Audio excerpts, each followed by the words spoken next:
கூடி வந்திருக்கிற நாம் அனைவரும் இந்த அருமையான ஆசீர்வதிக்கப்பட்ட பரிசுத்தமான இந்த கால வேளையில தேவன் தாமே இந்த ஆராதனையை நமக்கு ஆசீர்வதித்தபடியாக நாம் எல்லாரும் நம்முடைய சிரங்களை தாழ்த்தி தேவாதி தேவனை நோக்கி பார்த்து நாம் எல்லாரும் ஆண்டவரை நோக்கி நாம் ஸ்தோத்திரித்து நாம் ஜெபிப்போம்.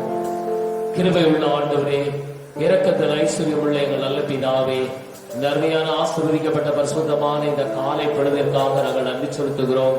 காலைதோறும் ஆண்டவரே உடைய கிருபைகள் புதிதாக இருப்பதற்காக ஸ்தோத்திரம் ஐயா. நாள்தோறும் நன்மைகளை செய்கிற தேவன் இந்த கால வேளையில உடைய பிரசனம் எங்கள் மத்தியிலே கடந்து வரட்டும் ஐயா.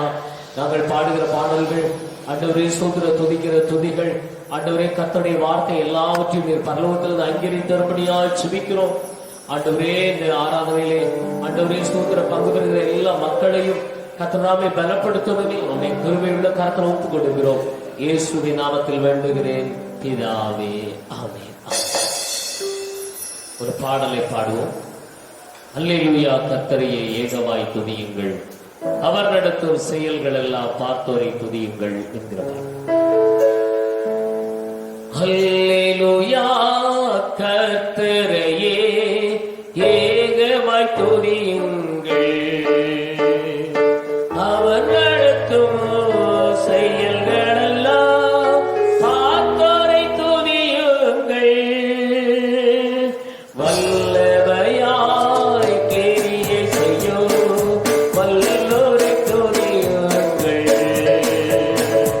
எல்லாரையும் ஏற்றுக்கொள்ளும் இயேசுவை துதியுங்கள்,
உடைய மகிமை ஆவியானவர் நிலத்திலே கடந்து வருவீராக ஆண்டவரே. மகத்துவமுள்ள தேவனை துதிக்கிறோம் ஆண்டவரே. எங்கள் தேவாதி தேவன் இந்த கால வேளையில உடைய மகிமை பிரசன்னமே நிலத்திலே ஊற்றப்படுவதாக ஆண்டவரே. கெருபின் நிலத்திலும் சேராவின் நிலத்திலும் ஆண்டவரே ஓயாமல் போற்றப்படக்கூடியவரே, எல்லா போற்றுதலுக்கும் உரியவரே, எல்லா கனத்திற்கும் உரியவரே, உமை உயர்த்துகிறோம் ஆண்டவரே. ஹல்லேலூயா. நீங்க போதும் இயேசப்பா, உங்க சமூகம் எனக்கப்பா. சொல்லுங்க. நீங்க போதும் இயேசப்பா, உங்க சமூகம் எனக்கப்பா. புது பெறல் தருகிறீர், புது எல்லை பொழிகிறீர், புது பெறல் தருகிறீர், புது எல்லை பொழிகிறீர். கனிதரும் மரங்களா சங்கி தோங்க செய்கிறீர், கனிதரும் மரங்களா செழித்தோங்க செய்கிறீர். சொல்லுமா. நீங்க போதும் இயேசப்பா, உங்க சமூகம் எனக்கப்பா. உங்க சமூகம் மாத்திரம் எங்களுக்கு போதும் ஆண்டவரே. உங்க சமூகம் போதும் ஐயா. உங்க சமூகம் மாத்திரம் போதும் ஆண்டவரே. உடைய பிரசன்னம் மாத்திரம் போதும் ஆண்டவரே. ஐயா, இந்த உலகத்தில் இருக்கிற எல்லாரையும் காட்டில் நீர் உயர்ந்தவர் ஆண்டவரே. வானம் எனக்கு சிங்காசன, பூமி எனக்கு பாதபடி என்று சொன்னீரே தகப்பனே. ஆண்டவரே, கெருபீன்கள் மத்தியிலும் செராபீன்கள் மத்தியிலும் ஓயாமல் போற்றப்படக்கூடியவரே, எல்லா போற்றுதலுக்கும் உரிய எங்கள் ஆண்டவரே, நாங்கள் உம்மை உயர்த்துகிறோம் ஆண்டவரே. என்பவரே என் கோட்டையே, ஆராதனை உமக்கே. என்பவரே என் கோட்டையே, ஆராதனை உமக்கே.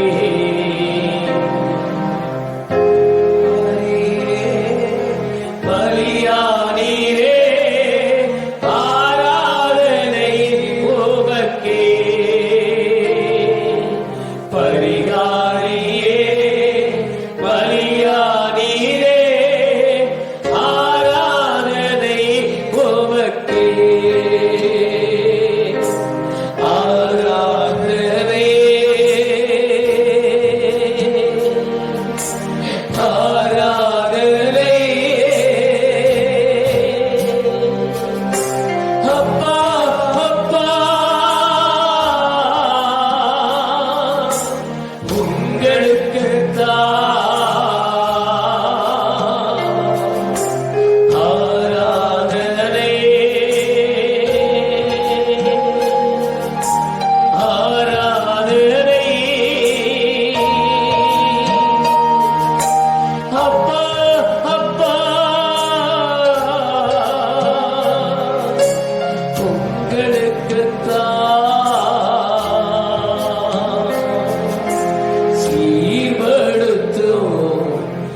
நாங்கள் நன்றி உள்ளத்தோடு நம்மை உயர்த்துகிறோம் ஆண்டவரே. என்னை பிரஸ்தாபப்படுத்துகிற எந்த ஸ்தானத்திலும் நான் உங்களை ஆசீர்வதிப்பேன் என்று சொன்ன தேவனே, நாங்கள் உம்மை உயர்த்துகிறோம் ஆண்டவரே. அல்லேலூயா. ஒரு தாய் தேற்றுவது போல் என் நேசர் தேற்றுவார். ஒரு தாய் தேற்றுவது போல் என் நேசர் தேற்றுவார். ஹல்லேலூயா.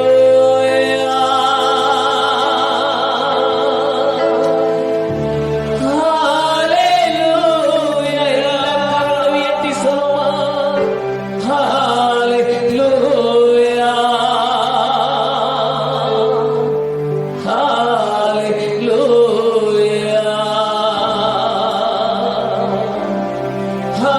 ஹல்லேலூயா. ஹல்லேலூயா.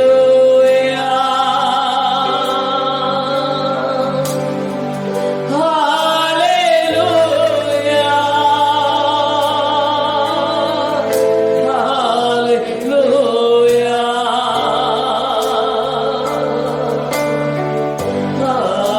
ஹல்லேலூயா. மார்போடு அணைப்பாரே, மனக்கவலை தீர்ப்பாரே. ஆமென். மார்போடு அணைப்பாரே, மனக்கவலை தீர்ப்பாரே. ஒரு தாய் ஏற்றுவது போல் நேசர் தேற்றுவார்.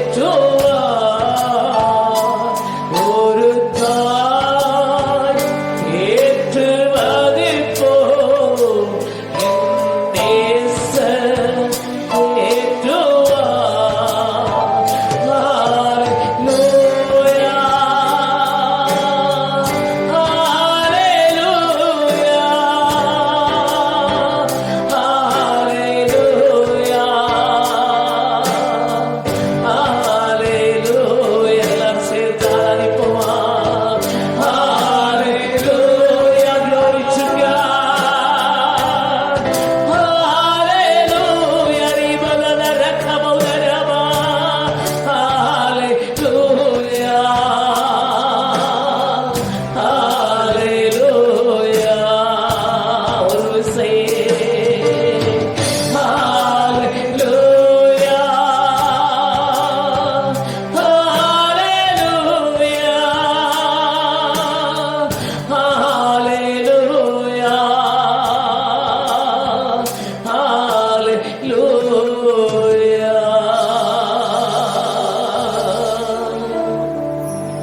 கிருபையுள்ள ஆண்டவரே, இரக்கத்தலை ஸ்ரீவிளத்தினாய் துதிகளின் மத்தியில் வாசம் பண்ணுகிற தேவன் அல்லவா.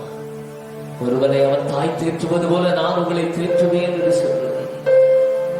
ஆண்டவரே, நீர் எங்களை தேற்றுகிற தேவனாய் இருக்கிற அப்படின்னு நான் சொல்றேன். ஆவியானவர் தொடர்ந்து இடைபடுகிறார். ஆண்டவரே, தேவ பிரசன்னம் எங்களை தாங்கி நடத்தட்டும். பரிசுத்த ஆவியானவருடைய வல்லமை உள்ள கரத்தில் எங்களை ஒப்புக் கொடுக்கிறோம் ஐயா. மகிமையானவர் மகிமையான காரியங்களை செய்வீராக தகப்பனே. பரிசுத்த ஆவியானவருடைய திவ்ய கரத்தில் ஒப்புக் கொடுக்கிறோம். இயேசுவின் நாமத்தில் பிதாவே. ஆமென்.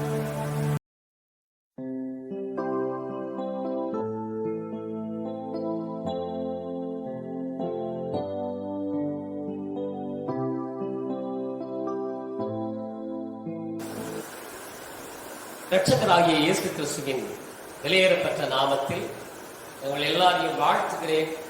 இந்த நாளில் உங்களோடு கூட கர்த்தருடைய வார்த்தையை பகிர்ந்து கொள்வது மிகுந்த சந்தோஷம். நம்முடைய எல்லாருடைய வாழ்விலும் ஒரு விருப்பம் இருக்கிறது. நம்மை காட்டிலும் மேன்மையாய் இருக்கிறவர்களை பார்க்கும் பொழுது நாமும் அவர்களைப் போல மேன்மையுள்ள ஒரு வாழ்க்கை வாழ வேண்டும் என்று விரும்புகிறோம். அவர்களைப் போல நாம் உயர்வாக இருக்க வேண்டும் என்று வாஞ்சிக்கிறோம்.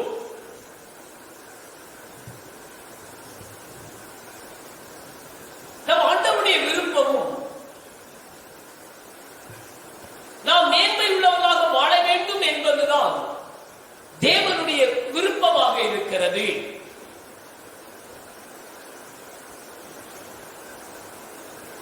ஆண்டவர் நம்மை மேன்மைப்படுத்த வேண்டுமானால், நம்முடைய வாழ்வை இயேசுவானவர் உயர்த்த வேண்டுமானால் நாம் என்ன செய்ய வேண்டும்? இந்த நாளிலே கர்த்தருடைய வார்த்தையின் தலைப்பு உன்னை மேன்மைப்படுத்துவேன், உன்னை மேன்மைப்படுத்துவேன். அந்த மேன்மையின் வாழ்வை பெற்றுக் கொள்வதற்கு நாம் என்ன செய்யணும்? யோசுவாவின் புஸ்தகத்தில் 3ஆம் அதிகாரம் 7ஆம் வசனத்தை நாம் வாசிக்கும் பொழுது இப்படியாக நாம் வாசிக்கிறோம். யோசுவாவின் புஸ்தகத்தில் 3ஆம் அதிகாரம் 7வது வசனம். கர்த்தர் யோசுவாவை நோக்கி, நான் மோசையோடு இருந்தது போல உன்னோடும் இருக்கிறேன் என்பதை, உன்னோடு கூட இருக்கிறேன் என்பதை இஸ்ரவேலர் எல்லாரும் அறியும்படிக்கு இன்று அவர்கள் கண்களுக்கு முன்பாக உன்னை மேன்மைப்படுத்துவேன்.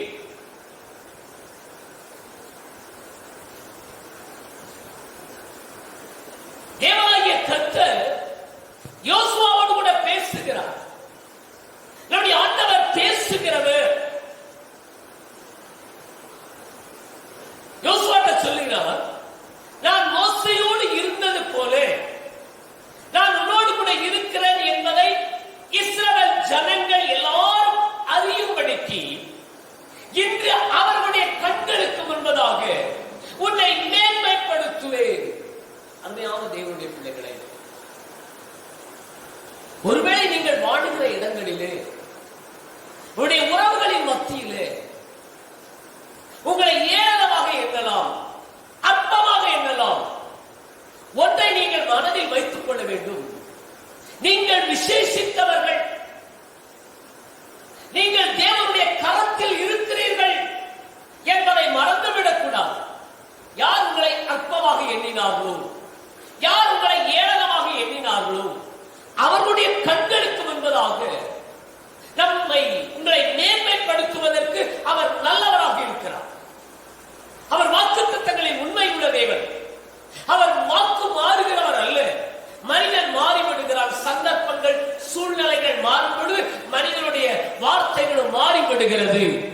ஆனால் இயேசுவானவர் ஒரு நாளும் மாறுகிறவர் அல்ல. தேவனாகிய கர்த்தர் மாறுகிறவர் அல்ல. யோசுவாவின் இடத்துல சொன்னார், அவருடைய கண்களுக்கு முன்பதாக, இஸ்ரவேல் ஜனங்களுடைய கண்களுக்கு முன்பதாக உன்னை மேன்மைப்படுத்துவேன் என்று சொன்ன தேவன் மேன்மைப்படுத்தினோர். அதை யோசுவாவின் புஸ்தகத்தில் 4ஆம் அதிகாரம் 14ஆம் வசனத்தை நாம் வாசிக்கும் பொழுது, அந்நாளிலே கர்த்தர் யோசுவாவை சகல இஸ்ரவேலரின் கண்களுக்கு முன்பாகவும் மேன்மைப்படுத்தினார். சகல இஸ்ரவேல் ஜனங்களுடைய கண்களுக்கு முன்பதாக மேன்மைப்படுத்தினார். 3ஆம் அதிகாரத்தில் உன்னை மேன்மைப்படுத்துவேன் என்று சொன்னார்.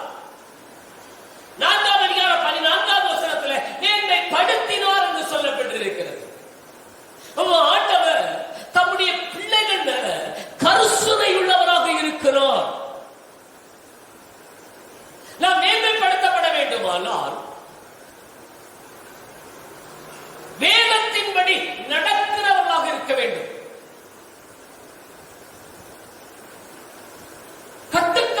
கதைகளுக்கு சாய்ந்து போகக்கூடிய ஒரு காலமாக இருக்கிறது இது.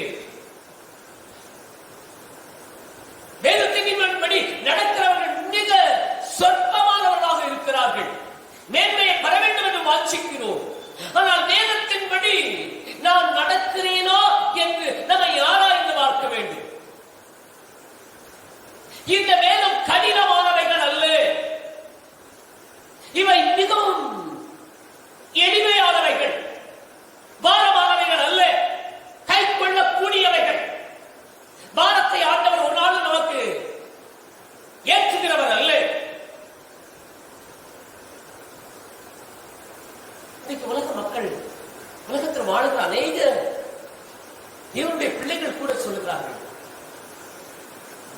சொல்ல வேதத்தின்படி எப்படி ஐயா நடக்க முடியும் என்று கேள்விகளை கேட்கிறார்கள். மேன்மையை பெற வேண்டும் என்று வாஞ்சிக்கிற நீங்கள் வேதத்தின்படி நடக்க வேண்டும். 119ஆம் சங்கீதம் முதல் வசனத்தை நாம் எடுத்துக் கொள்வோமானால் இப்படியாக நாம் வாசிக்கிறோம். கர்த்தருடைய வேதத்தின்படி நடக்கிற உத்தம மார்க்கத்தார் பாக்கியவான் அவர்கள் ஆசீர்வதிக்கப்பட்டவர்கள். கர்த்தருடைய வேதத்தின்படி நடக்கிற உத்தம மார்க்கத்தார் பாக்கியவான், அவர்கள் தான் ஆசீர்வதிக்கப்பட்டவர்கள். வேதத்தின்படி யார் நடக்கிறார்களோ அவர்கள் தான் மேன்மையை பெற்றுக்கொள்ள முடியும்.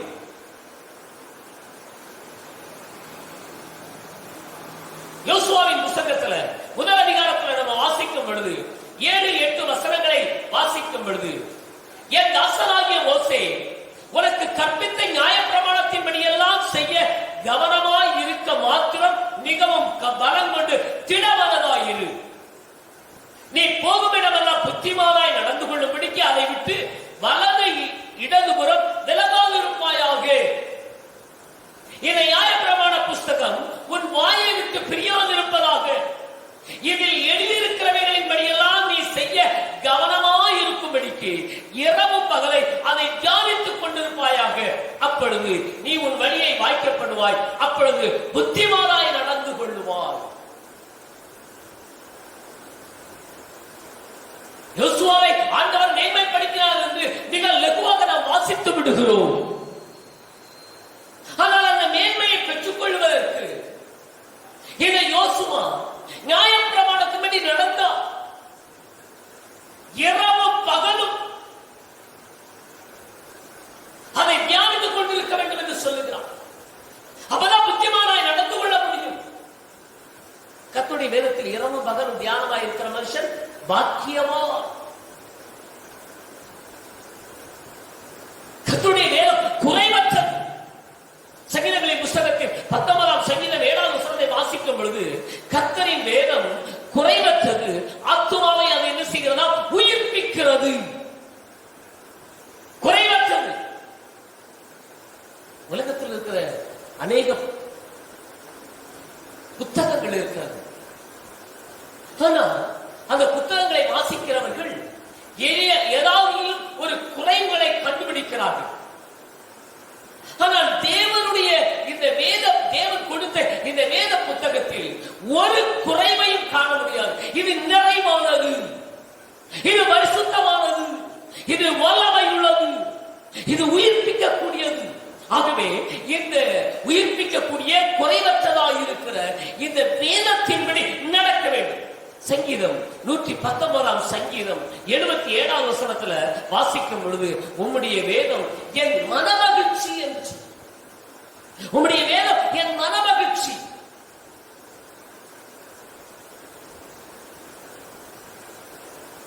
சங்கீதம் 119 142 வாசிக்கும் பொழுது, உம்முடைய வேதம் சத்தியம் என்று சொல்லப்பட்டிருக்கிறது. யோவான் எழுதின சுவிசேஷத்தின் புஸ்தகம்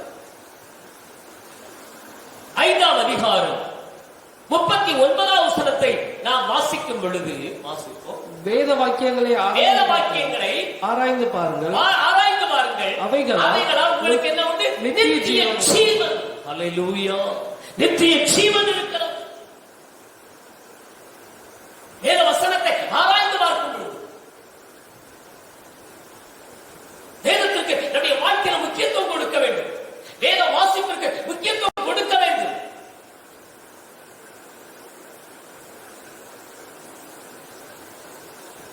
கர்த்தருடைய வார்த்தையை பற்றி பேச வேண்டும்.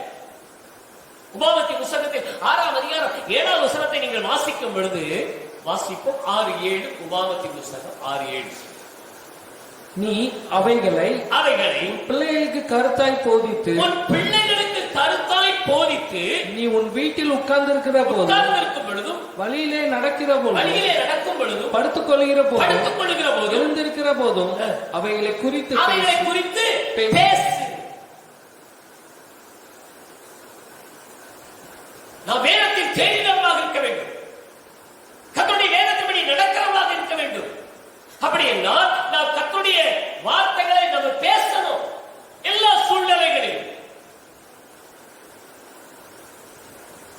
உலக காரியங்களில் உள்ள புத்தகங்களை அதிகமாய் வாசிப்பதை விட்டுவிட்டு வேதத்திற்கு உடைய வாழ்க்கையில முக்கியத்துவம் கொடுப்பீர்களானால் இந்த வேதம் உங்களை மேன்மைப்படுத்தும்.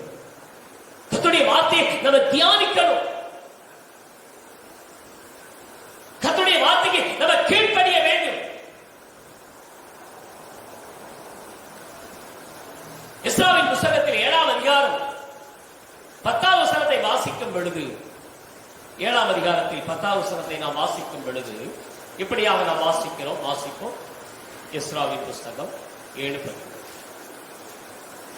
கர்த்தருடைய வேதத்தை ஆராயவும், கர்த்தருடைய வேதத்தை ஆராயவும், அதன்படி செய்யவும், இஸ்ரவேலின் கட்டளைகளையும் நீதி நியாயங்களையும் உபதேசிக்கவும் எஸ்ரா தன் இருதயத்தை பக்குவப்படுத்தி இருந்தான். வேதத்தை ஆராயவும், அதன்படி செய்யவும். இஸ்ரவேலின் கட்டளைகளையும் நீதி நியாயங்களையும் உபதேசிக்கவும் எஸ்ரா தன் இருதயத்தை பக்குவப்படுத்த கீழ்ப்படித்து இருந்தான். கீழ்ப்படித்தான். உடைய வாழ்க்கையில ஆசீர்வாதங்கள் பெற வேண்டுமா? உடைய வாழ்க்கையில தோல்வி இல்லாத ஒரு வெற்றியின் வாழ்க்கை நீங்கள் வாழ வேண்டுமா? வேதத்தின்படி நடக்கிறவர்களாக பிரயாசம். எஸ்ரா முழுமையாக தன்னை அர்ப்பணித்தார். கர்த்தருடைய வேதத்தை ஆராயவும், அதன்படி செய்யவும்.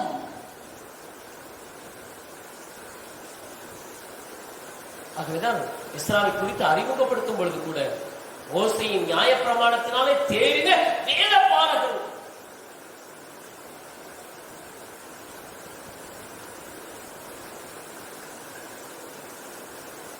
மேன்மையுள்ள ஒரு வாழ்வை நாம் பெற்றுக்கொள்ள வேண்டுமானால் வேதத்தின்படி நடக்க வேண்டும். இரண்டாவதாக, எப்பொழுதும் தேவ சமூகத்தில் இருக்க வேண்டும். தேவ சமூகம் தான் ஒருவரை மேன்மைப்படுத்தும்.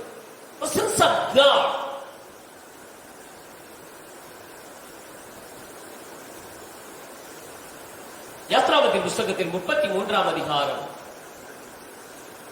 11ஆம் வசனத்தை வாசிக்கும் பொழுது, ஒருவன் தன் சிநேகிதனோடு பேசுவது போல கர்த்தர் மோசேயோடு பேசினார். பின்பு அவன் பாளையத்துக்கு திரும்பினான். மோசேயோடு முகமுகமாய் பேசினார். பின்பு பாளையத்திற்கு திரும்பினான். நூனின் குமாரனாகிய யோசுவா என்னும் அவனுடைய பணிவிடக்காரனாகிய வாலிபன் ஆசாரிப்பு கூடாரத்தை விட்டு பிரியாதிருந்தான். தேவ சமூகத்தில் இருந்தான். இன்னைக்கு இருக்கிற வாலிபர்கள் எங்கே இருக்கிறார்கள்? பெற்றோர்களாகிய நாம் நம்முடைய வாலிப பிள்ளைகளை தெய்வ சமூகத்தில் இருப்பதற்கு நேராக வழி நடத்துகிறோமா? தேவ சமூகத்தில் காத்திருக்க வேண்டும் என்று கற்றுக் கொடுக்கிறோமா? நாம் தேவ சமூகத்தில் இருக்கிறோமா? நாம் ஆராய்ந்து பார்க்க வேண்டும்.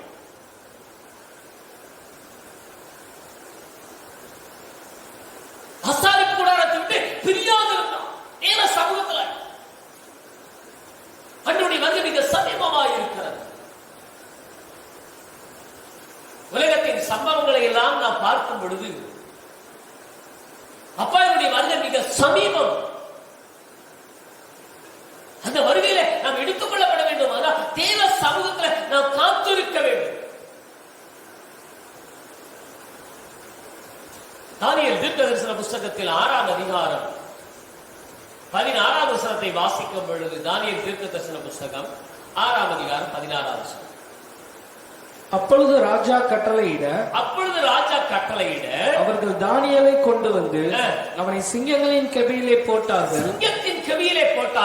ராஜா தானியேலை நோக்கி நீ இடைவிடாமல் ஆராதிக்கிற உன் தேவன் உன்னை தப்புவிப்பார் என்றார். அல்லேலூயா. இடைவிடாமல். அப்போ அந்த தானியேலுடைய வாழ்க்கையில பாருங்க, தேவ சமூகத்திலிருந்து அதிக நேரத்தை செலவழித்து இருக்கிறார்.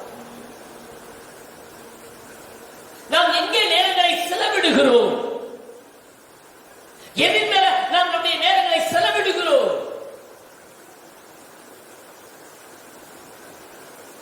கிறிஸ்தவ வாழ்க்கை என்பது ஏதோ தாமம் என்று வாழ்கிற வாழ்க்கை அல்ல. ஒரு வைராக்கியம் உள்ள வாழ்க்கை. வாழ்கிறது ஒரே ஒரு வாழ்க்கை, அது இயேசுவுக்காக வாழ வேண்டும். தேவ சமூகத்தில் இருக்கணும். சிங்கத்தின் கவியில போட்டாங்க, ஆனால் சேதப்படுத்தவில்லை. நான் இடைவிடாமல் ஆராதிக்க, அவன் இடைவிடாமல் தேவ சமூகத்தில் அவர் இருக்கிறார். நாம் தேவ சமூகத்தில் எவ்வளவு நேரம் இருக்கிறோம்? நம்மை கவனிப்போம். மேன்மையை விரும்புகிற என் அன்பு தேவனுடைய மக்களே, என் அன்பு சகோதரனே, என் அன்பு சகோதரியே, என் தாயே, என் தகப்பனே, மேன்மையை விரும்புகிற நீங்கள் தேவ சமூகத்தில் காத்திருக்கிறீர்கள். தேவ சமூகத்தில் ஒரு நாளைக்கு எவ்வளவு நேரம் நீங்கள் செலவிடுகிறீர்கள்? சங்கீதக்காரனாகிய தாவீது சொல்லும்போது சங்கீதம் 27:4 கர்த்தரிடத்தில் ஒன்றை நான் கேட்டேன், அதையே நாடுவேன். நான் கர்த்தருடைய மகிமையை பார்க்கும்படியாகும், அவருடைய ஆலயத்தை ஆராய்ச்சி செய்யும்படியாகும். நான் என் ஜீவனுள்ள நாளெல்லாம் கர்த்தருடைய ஆலயத்தில் தங்கி இருப்பதையே நாடுவேன். கர்த்தருடைய ஆலயத்தில் தங்கி இருப்பதை, தேவ சமூகத்தை தாவீது விருத்தி அடைந்தார். ஆடுகள் பின்னாலே போனவரை கர்த்தர் அரசனாக மாற்றினார் என்றால், ஒரு மேன்மை வாழ்வை கொடுத்தார் என்றால், அவன் தேவ சமூகத்தை வாஞ்சித்தவனாக. சங்கீதம் 105:4 வாசிக்கும், அவர் சமூகத்தை நித்தமும் தேடுங்கள். அவருடைய சமூகத்தை நித்தமும் தேடுங்கள். என் சமூகம் மாத்திரம் எனக்கு போதும்.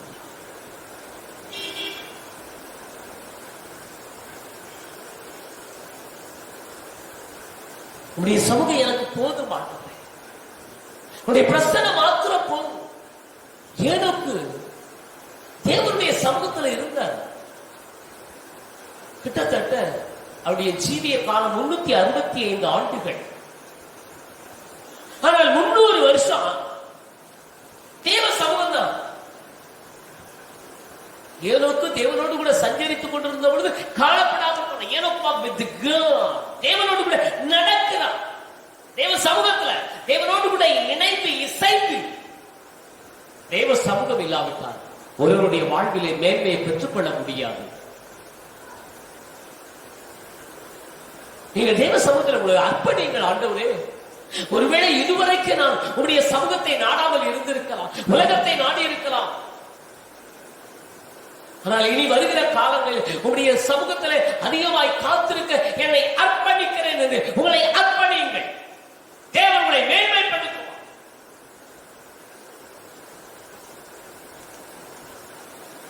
மூன்றாவதாக, நீங்கள் மேன்மையுள்ள ஒரு வாழ்க்கையை பெற்றுக்கொள்ள வேண்டுமானால்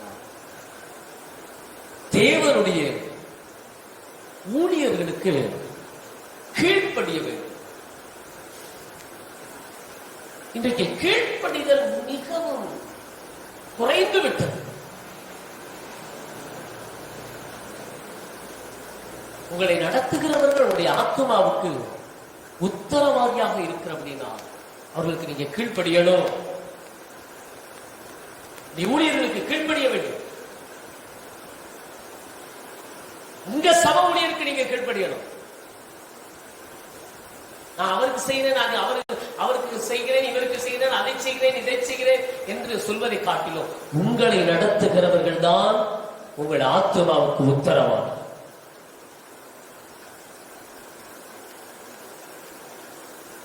அவர்களுக்கு நீங்க கீழ்ப்படிந்து அடங்குங்கள். கர்த்தர் உங்களை மேன்மைப்படுத்துவார். யோசுவாவினுடைய வாழ்க்கையின் அனுபவங்கள் மிக அருமையானது. யோசுவா தன்னை நடத்தின தேவ மனுஷனாகிய மோசேக்கு முழுமையாக கீழ்ப்படிந்தார். யாத்ராமத்தின் புஸ்தகத்தில் 17ஆம் அதிகாரம்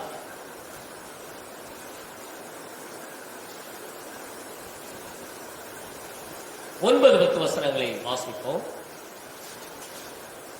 அப்பொழுது மோசே யோசுவாவை நோக்கி நீ நமக்காக மனிதரை தெரிந்து கொண்டு புறப்பட்டு அமலேக்கோடு யுத்தம் பண்ணு. நாளைக்கு நான் மலையுச்சியில் தேவனுடைய கோலை என் கையில் பிடித்துக் கொண்டு நிற்பேன் என்றான். யோசுவா தனக்கு மோசே சொன்னபடியே செய்து. நீங்க உங்க ஊழியருக்கு கீழ்ப்படுகிறீங்களா?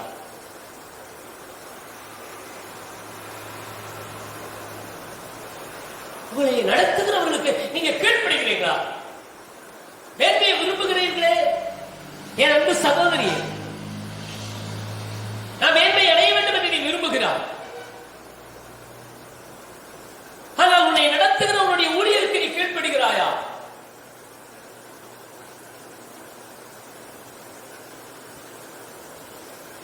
யோசுவா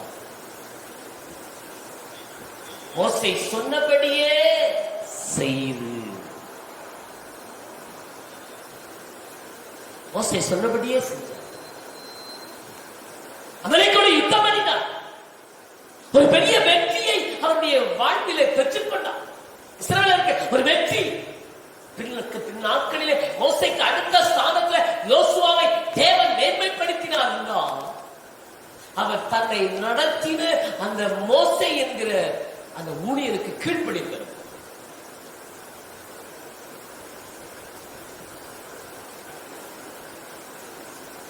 ரொம்ப கவனமுள்ளவர்களாய் உடைய ஆவிக்குரிய வாழ்க்கையில கடந்து செல்ல வேண்டும். மேன்மையை தேவன் தருவார், நிச்சயமாய் தருவார். உன்னுடைய வாழ்க்கை எப்படி இருக்கிறது?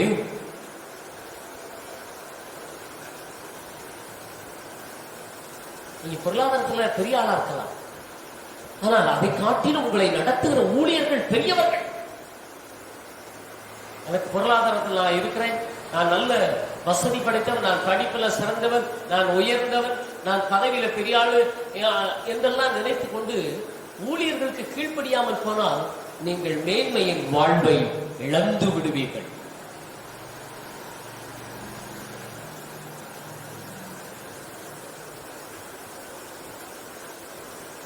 ஆகவே தேவனை ஆராதிக்கிற தேவனுடைய மக்களாகிய நீங்கள் உடைய ஊழியருக்கு கீழ்ப்படியுங்கள்.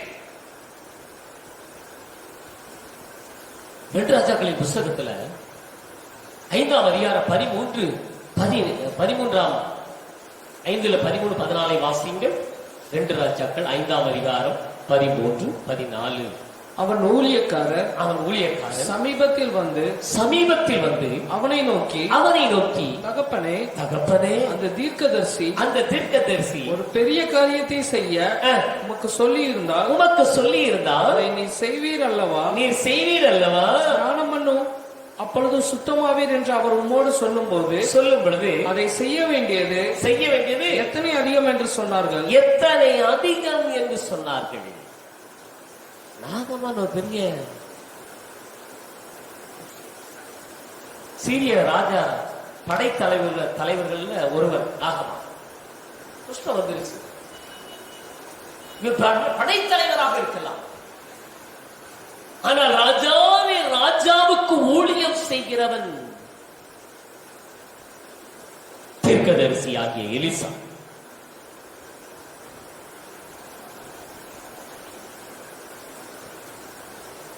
ஒரு பெரிய மனுஷன் தான் நாகமான். ஆனால் அவரை காட்டிலும் பெரியவன், பெரிய மனிதன் எலிசா. நாகமான் நினைக்கிறார், தீர்க்கதரிசி வந்து நம்ம தொட்டு நம்ம குஷ்டவத்தெல்லாம் கை வச்சு ஜெபம் பண்ணி நமக்கு அற்புதம் நடக்கும் என்று நினைத்தார். ஆனா அவன் ஒன்றும் சொல்லல, எந்திரிச்சு கூட வரல. எப்ப போய் யோர்தான்ல எழுந்தாலும் ஸ்நானம் பண்ணு அப்படின்னு சொல்ல, அது மட்டும்தான் சொல்ல. இவனுக்கு கோபம் பொத்துக்கிட்டு வருகிறது, கோபம் வருகிறது.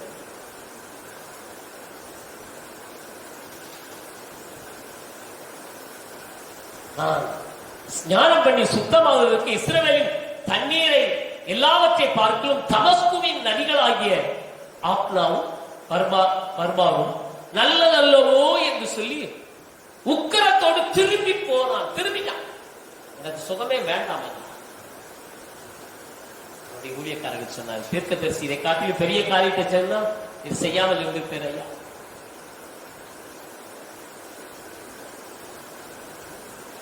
ஆகவே தீர்க்கதரிசியுடைய வார்த்தைக்கு கீழ்ப்படியவன் கீழ்ப்படிந்தான். இறங்கிறான் யோர்தான்ல. ஒரு சிறுபிள்ளையின் மாம்சத்தை போல மாறி அவன் சுத்தமான ஒரு அற்புதம் வாழ்க்கையில் நடைபெற்றது.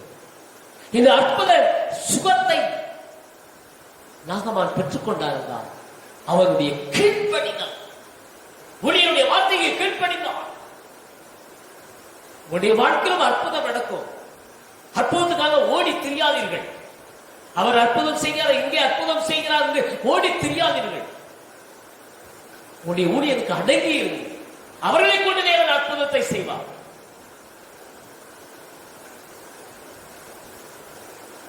மேன்மைப்படுத்தப்பட வேண்டுமானால், உன்னுடைய வாழ்வு மேன்மையாக இருக்க வேண்டுமானால் நீங்கள் தேவனுடைய ஊழியருக்கு கீழ்ப்படிய வேண்டும். மேன்மையுள்ள ஒரு வாழ்வை நீங்கள் பெற்றுக்கொள்ள வேண்டுமானால் நான்காவதாக விசுவாசத்தை குறித்து பேச வேண்டும். ஒரு தேவனுடைய பிள்ளையுடைய சுவாசமே விசுவாசமாக இருக்க வேண்டும். நம்முடைய விசுவாசம் எப்படி இருக்கிறது? விசுவாசத்தை நாம் எங்கே வைத்திருக்கிறோம்? நம்முடைய பிள்ளைகளை விசுவாசத்தின் பாதையில் நடத்துகிறோமா? நம்முடைய குடும்பத்தை விசுவாசத்தின் பாதையில் நடத்துகிறோமா? விசுவாசத்தை குறித்து நம்ம பேசுகிறோமா? எண்ணாமத்தி புத்தகம் 14வது அதிகாரம் 7-8 வசனங்களை வாசிப்போம். 14:7-8.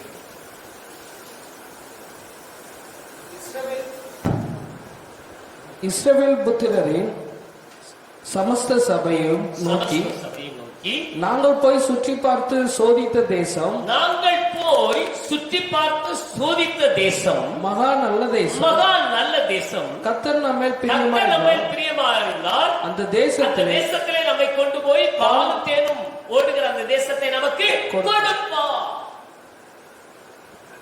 கானான் தேசம், பாலும் தேனும் ஓடுகிற அந்த கானான் தேசம் எப்படிப்பட்டது?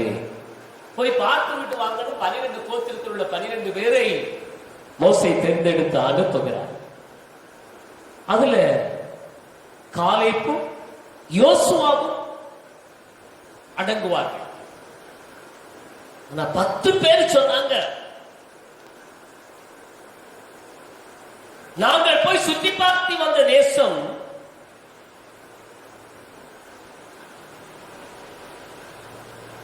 குடிகளை பட்சிக்கிற தேசம்.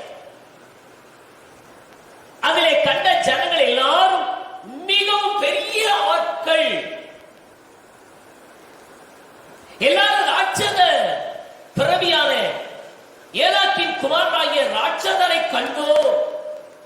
நாங்கள் எங்கள் பார்வைக்கு வெட்டுக்கிளிகளை போல இருந்தோம், அவர்கள் பார்வைக்கும் அப்படியே இருந்தோம் என்று சொல்லி இந்த இஸ்ரவேல் புத்திரருக்குள்ளே தங்கள் சுற்றி பார்த்து வந்த தேசத்தை குறித்து துர்ச்செய்தியை பரப்பினார்கள்.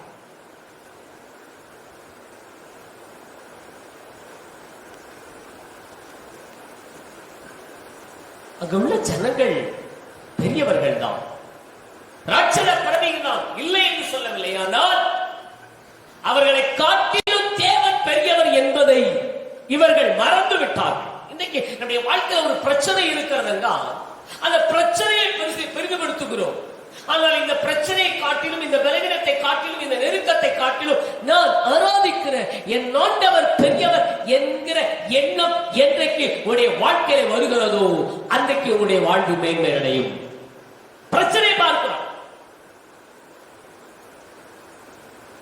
தேவனை ஆராதிக்கிற தேவனுடைய மக்களாகிய நீங்கள் விசுவாசத்தை குறித்து பேசுறீங்க. ஆனா இவங்க 2 பேரும் சொன்னாங்க, நான் போய் அதை சுற்றி பார்க்கிற அந்த தேசம் மகா நல்ல தேசம், அதை நாம் சுதந்திரித்துக் கொள்வோம், எளிதாய் ஜெயித்துக் கொள்ளலாம். ஏன்னா நம்முடைய ஆண்டவர் நம்மோடு கூட இருக்கிறார், ஜெய கிறிஸ்து நம்மோடு கூட இருக்கிறார், கர்த்தராகிய தேவன் நம்மோடு கூட இருக்கிறார். செங்கடலை பிளந்த தேவன் நம்மோடு கூட இருக்கிறார். வனாந்தரத்தில் காடைகளை கொண்டு வந்தவர், மன்னாவை கொடுத்த தேவன் நம்மோடு கூட இருக்கிறார். நாம் ஜெயித்து விடலாம், சுதந்திரித்துக் கொள்ளலாம் என்று விசுவாசத்தை குறித்து பேசினார்கள்.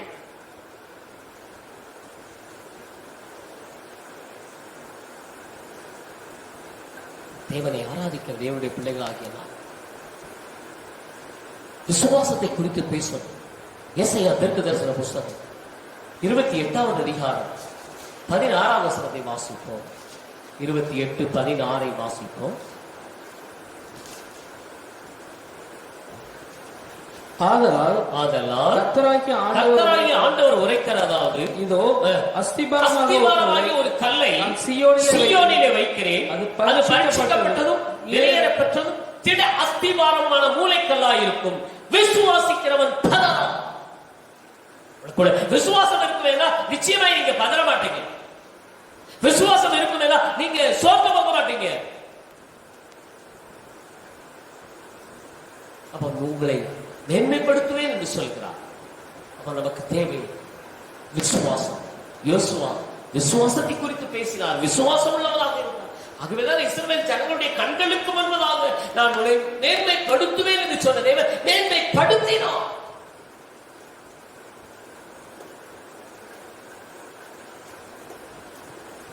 இரண்டாமத்தை புஸ்தகம் 27வது அதிகாரம் 18வது வசனத்திலிருந்து 20வது வசனம் வரைக்கும் வாசிக்கலாம்.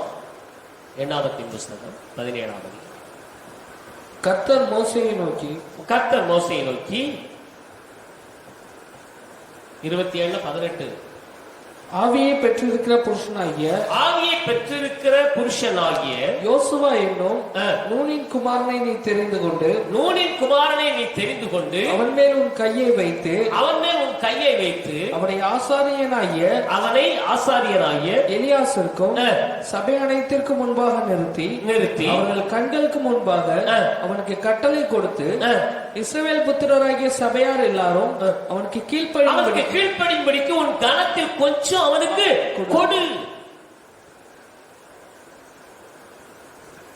ஆவியை பெற்றிருக்கிற புருஷனாகிய யோசுவா. அப்போ ஆவியை பெற்றிருக்க வேண்டும். நீங்கள் மேன்மை பெற வேண்டுமானா ஆவியை பெற்றதுனால சொல்றாரு, உன் கணத்துல கொஞ்சம் அவனுக்கு கொடுப்பான். உன் கணத்துல கொஞ்சம் கொடு. ஒரு மேன்மை பெற்றுக்கொண்டார், அவன் ஆவியை பெற்றான். ஆகவே இந்த கடைசி நாட்கள்ல ஆவியிலே நம்ம அனலா இருக்க வேண்டும். அசுதாவி உங்களிடத்தில் வரும்பொழுது நீங்கள் பலன் அடைந்து நம்ம பலன் அடையணும். லூக்காவின் சுவிசேஷத்தின் புஸ்தகத்தில் 1 அதிகாரம் 80வது வசனத்தை வாசிக்கும் பொழுது, லூக்காவின் சுவிசேஷம் 1 அதிகாரம் 80வது. அந்த பிள்ளை வளர்ந்து ஆவியிலே பலம் கொண்டு இஸ்ரவேலிலே தன்னை காண்பிக்கும் நாள் வரைக்கும் வனாந்தரத்தில் இருந்தான். யாரை குறித்து சொல்லப்பட்டிருக்கிறது? ஆவியிலே பலன் கொள்ளணும்.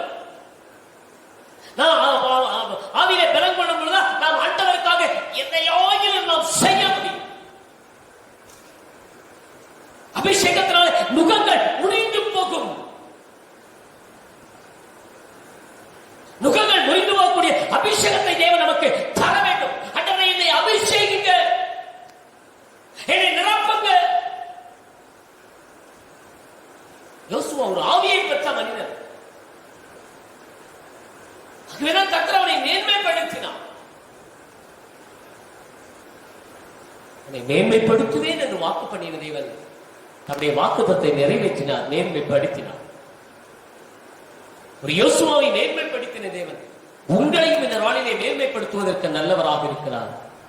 நீங்கள் வேதத்தின்படி நடக்கும் பொழுது, ஒரு யோசுவாவை போல தேவ சமூகத்தில் இருக்கும் பொழுது, ஒரு யோசுவாவை போல தேவ ஊழியருக்கு கீழ்ப்படிந்து நடக்கும் பொழுது, ஒரு யோசுவாவை போல விசுவாசத்தை குறித்து நீங்கள் பேசும் பொழுது, ஒரு யோசுவாவை போல ஆவியை பெற்றிருக்கும் பொழுது, ஒரு யோசுவாவை மேன்மைப்படுத்தின தேவன் உங்களையும் மேன்மைப்படுத்துவார். கண்களை மூடி நாம் ஜெபிப்போம். கேட்ட வார்த்தையின்படி ஆண்டவர் இந்த நாளிலே நம்மை மேன்மைப்படுத்தும்படியாக நாம் எல்லாரும் வருவசம் தேவனுடைய பிரசனத்தை உணர்ந்தவர்களாக நம்முடைய ஆண்டவருடைய சமூகத்தில் நம்மை அர்ப்பணித்து, ஆண்டவரே ஒரு யோசுவாவை மேன்மைப்படுத்தின தேவன் என்னை மேன்மைப்படுத்துங்கப்பா, என்னை மேன்மைப்படுத்துங்கப்பா என்று சொல்லி நாம் ஆண்டவருடைய சமூகத்தில் நம்மை அர்ப்பணிப்போமா? ஹல்லேலூயா.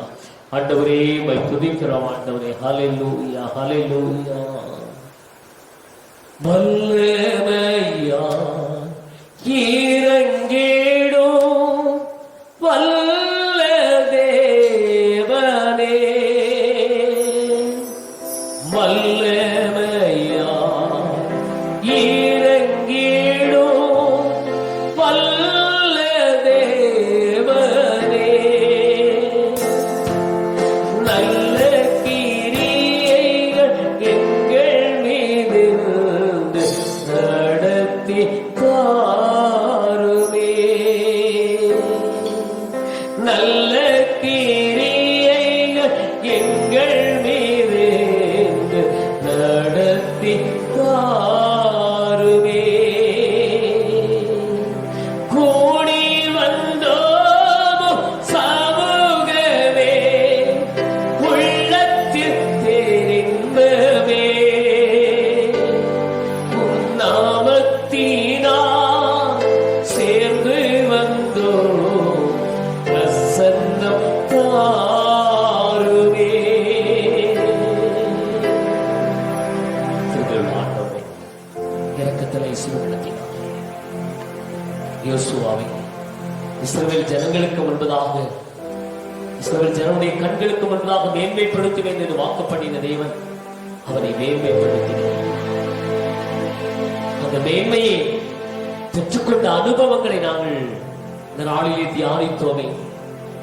ஒரு யோசுவாவை மேன்மைப்படுத்தின தேவன் ஆண்டவரே இந்த வார்த்தையை கேட்ட அவருடைய பிள்ளைகள் ஒவ்வொருவரையும் மேன்மைப்படுத்த வேண்டும்.